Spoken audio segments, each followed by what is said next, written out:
அண்மை செய்தியை பார்த்து வருகிறோம். திருவள்ளூர் மாவட்டம் கும்மிடிப்பூண்டியில் சிறுமி பாலியல் வன்கொடுமை செய்யப்பட்ட விவகாரத்தில் சந்தேகத்தின் அடிப்படையில் வடமாநில இளைஞரிடம் காவல்துறையினர் விசாரணை நடத்தி வருவதாக அண்மை தகவல் வெளியாகியிருக்கிறது.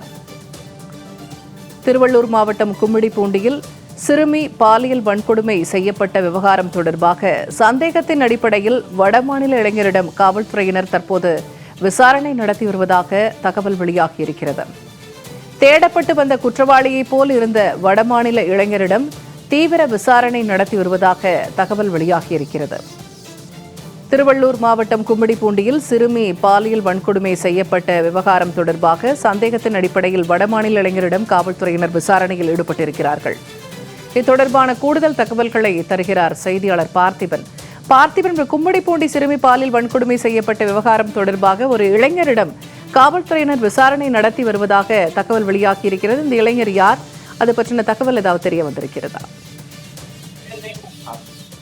நிச்சயமாக பூர்ணிமா, தற்பொழுது இந்த திருவள்ளூர் கும்மிடிப்பூண்டி சிறுமி பாதிக்கப்பட்டிருக்கக்கூடிய விவகாரம் 12 நாட்களை கடந்து தற்போது 13 நாட்களாக குற்றவாளியை போலீசார் தேடி வருகிறார்கள். இது ஒரு புகம் பார்க்கப்பட்டாலும் தற்பொழுது அந்த சிறுமி பாலியல் வன்கொடுமை செய்யப்பட்டிருக்கக்கூடிய அந்த புகைப்படத்தை போலீசார் வெளியிட்டு அவர்களை கண்டுபிடித்து தடுத்தால் அதுக்கு தன்மானம் வழங்கப்படும் என்று ஏற்கனவே அறிவித்திருந்தார்கள்.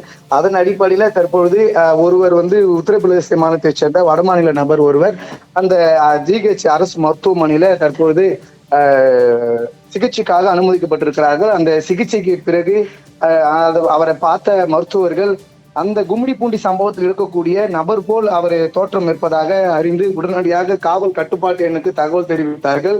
அப்போது ராஜீவ்காந்தி அரசு மருத்துவமனையில் இருக்கக்கூடிய போலீசார் சம்பவ இடத்திற்கு தற்பொழுது அந்த பகுதியில் இருக்கக்கூடிய அந்த நபரை புகைப்படத்தை வைத்து பார்த்தபொழுது அந்த சிறுமி பாலியல் வன்கொடுமை செய்யப்பட்ட சம்பவத்துக்கும் இந்த நபருக்கும் தோற்றம் ஒரே போல் இருப்பதாக தெரிவிக்கப்பட்டிருக்கு. அதுவும் சந்தேகத்தின் அடிப்படையில் தற்போது அவரை கைது செய்து விசாரணை மேற்கொண்டு வராங்க. இந்த சம்பவம் பரபரப்பை ஏற்படுத்தினாலும் இந்த நபர் தற்போது கும்மிடிப்பூண்டி அழைத்து சென்று அந்த சிறுமியுடைய இந்த சிறுமி அடையாளம் காணப்பட்டால் இந்த நபர் தான் என தற்போது ஒரு சந்தேகத்தின் அடிப்படையில் கும்மிடிப்பூண்டி அழைத்து செல்ல போலீசார் திட்டமிட்டிருக்கிறார்கள். பூர்ணிமா, தகவல்களை வழங்கியமைக்கு நன்றி பார்த்திபன்.